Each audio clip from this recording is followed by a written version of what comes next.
Hoy vamos a trabajar el síndrome, ¿a qué se denomina síndrome de adolescencia normal? Ya este nombre nos da la pauta de que hay algo particular para cuestionarnos, ¿no? Porque cuando hablamos de síndrome, siempre es para dar cuenta de algo que no funciona bien.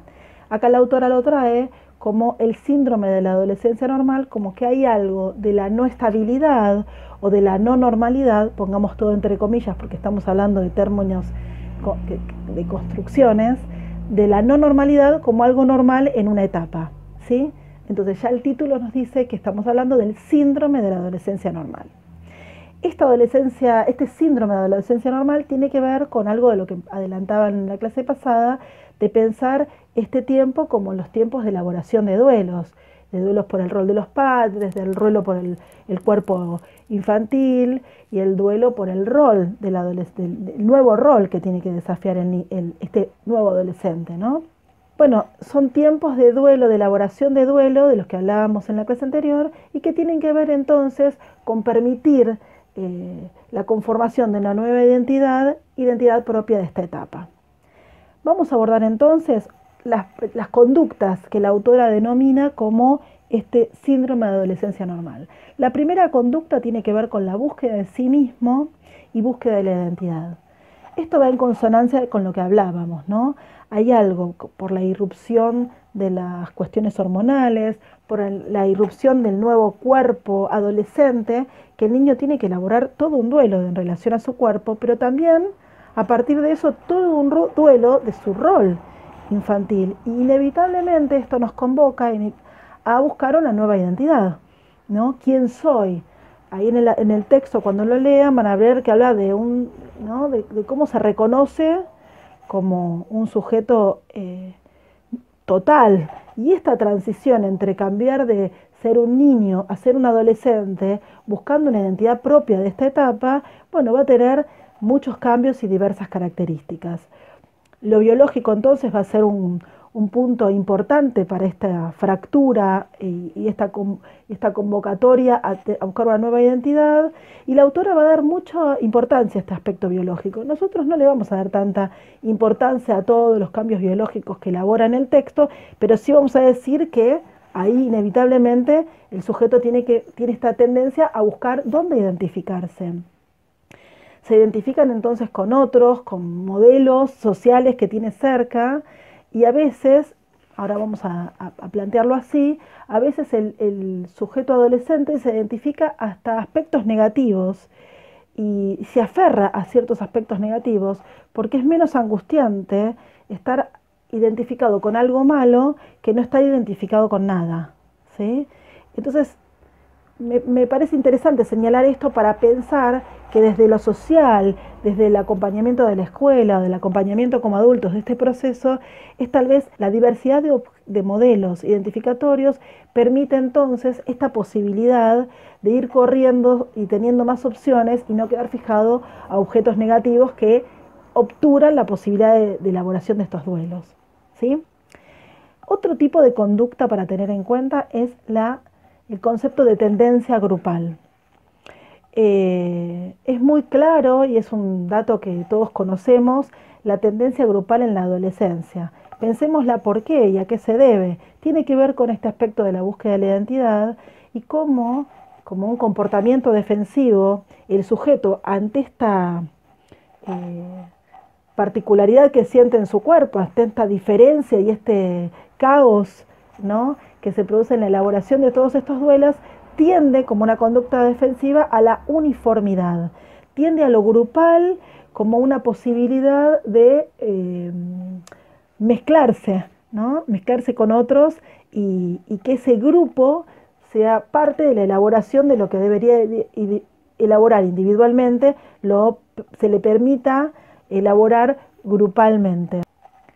Dentro de esta elaboración, ¿no?, grupal de sus propios procesos internos, se canalizan ansiedades, angustias, y hasta por ahí aparecen mecanismos de crueldad y de maltrato que solo no se permitiría, pero que en lo grupal se permite, porque hay como una decisión entre la culpa y la responsabilidad de lo que se hace en el grupo, de lo que se hace de manera individual. Esto estos grupos cumplen una función muy importante en el adolescente porque este duelo por la separación de los padres y por la elaboración de cuestiones personales le dan una estructura que solo les cuesta más. Por eso la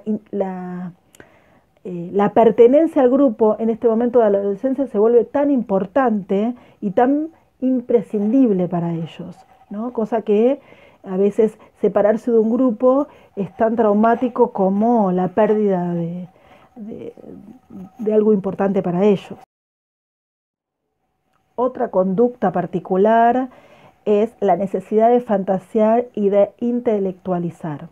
Acá también es un mecanismo de defensa en este encuentro con la realidad y esta imposibilidad aún de concretar este encuentro con un otro o este encuentro en las funciones que se esperan de él socialmente, la necesidad de fantasear y de intelectualizar le permite armar un mundo interno para ir preparándose y estructurándose en estas nuevas funciones y en estos nuevos roles que tiene que cumplir, ¿sí? Pero es en esta intelectualización, en este mundo fantástico que arma y que es necesario, donde puede tramitar cuestiones en relación a su bisexualidad infantil, a su capacidad creativa.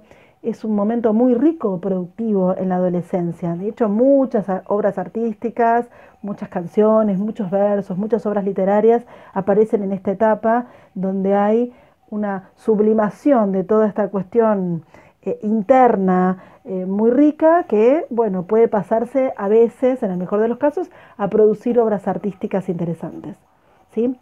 Otra de las características que pueden llegar a aparecer en esta etapa son las crisis religiosas. Aparecen como o fervientes creyentes o fervientes peleadores contra la religión, pero hablan también en este punto de ciertas identificaciones.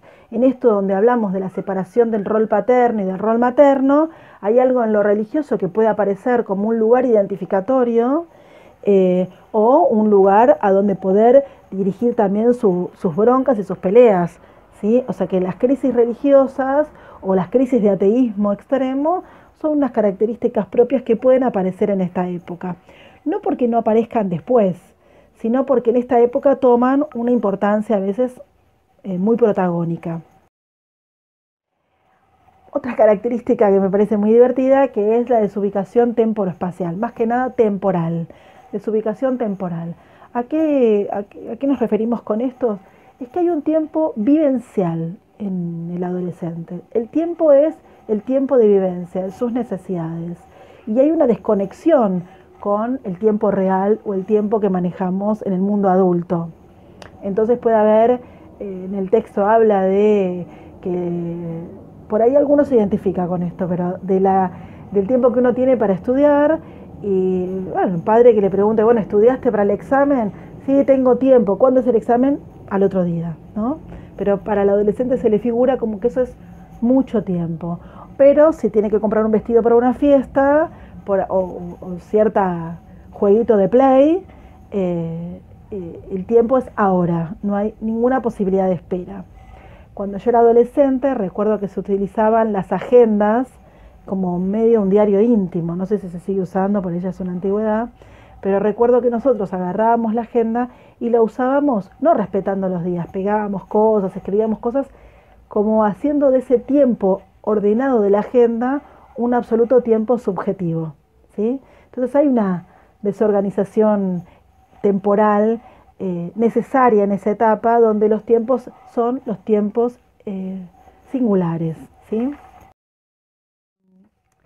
Ahora voy con esta conducta que es una conducta la más polémica por ahí en el texto de Aberasturi Nobel, que es bastante polémico porque es un texto escrito en la década del 60-70 y que entonces hay otra concepción de adolescencia, otra concepción de sexualidad de la que conocemos ahora.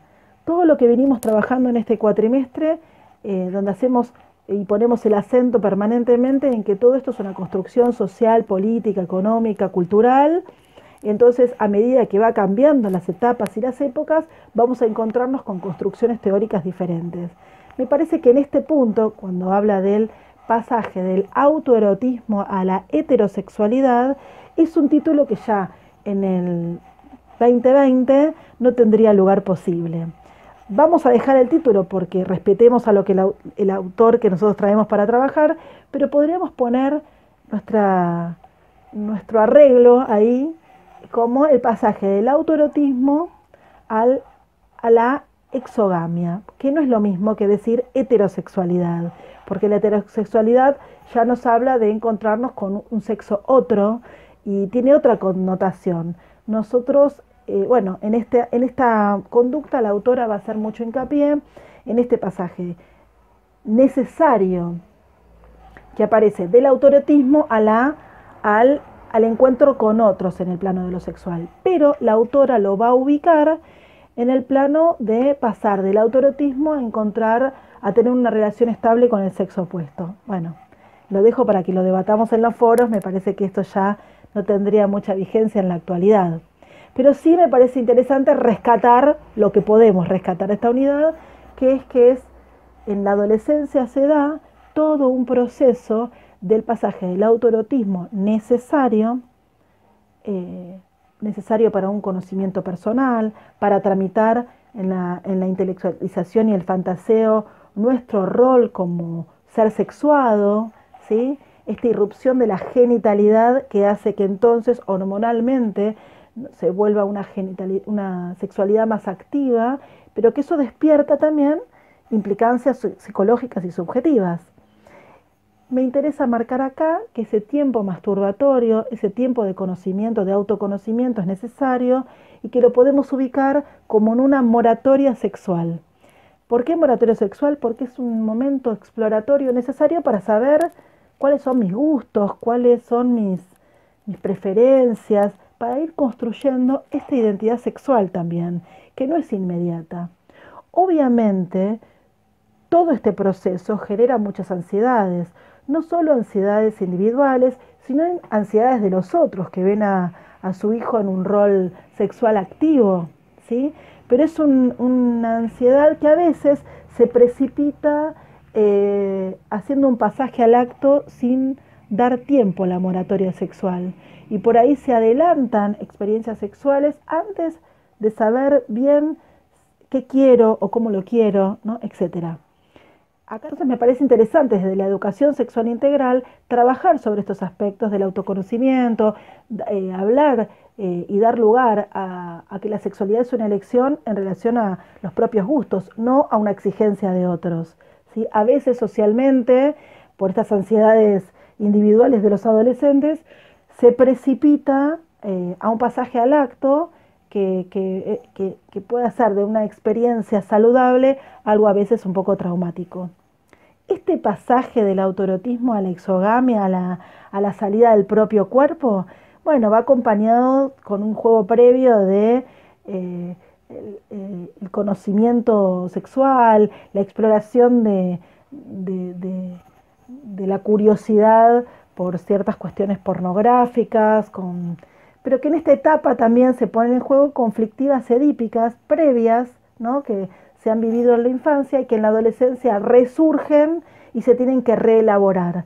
Va a aparecer también todo un momento identificatorio que se da en el plano del fantaseo y del plano inconsciente también, donde, bueno, a partir de la producción y la productividad de toda esta etapa, se tiende a buscar y a construir cada uno su propia identidad sexual, ¿sí? Y es desde ahí donde uno puede elegir lo que le parezca elegir, dónde se va a realizar sexualmente, ¿no? Otra conducta que podemos ver en esta etapa es la actitud social reivindicatoria, ¿no? Donde también se le deposita en la etapa de la adolescencia la responsabilidad de la transformación del mundo y a la vez socialmente es algo que asusta a este rol adolescente. Bueno, esta contradicción donde, bueno, aparecen ideas reivindicatorias de mundo, ¿no? De que todo el mundo depende de los adolescentes, y que también es un peso muy importante, o que ya están preparados para reivindicar el mundo. Bueno, en el texto poder encontrar que también para el mundo adulto hay como una iniciación del mundo adolescente, cada cultura con su ritual. Pienso que acá podemos pensarlo, no sé, en la fiesta de 18, en la fiesta de los 15, ¿no? Como una presentación de este adolescente ya preparado para otra función y bueno, que a veces entra en contradicción con el momento particular de cada sujeto.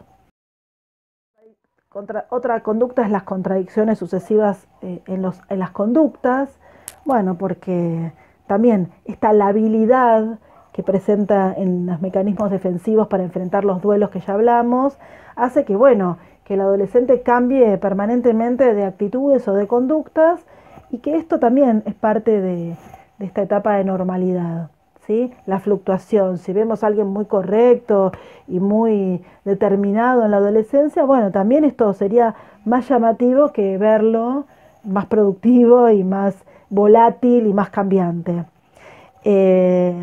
Otra de las conductas es la separación progresiva de los padres, que bueno, que va a ir cambiando y estos padres de dependencia que tienen la infancia, progresivamente va a ir separándose de esta figura.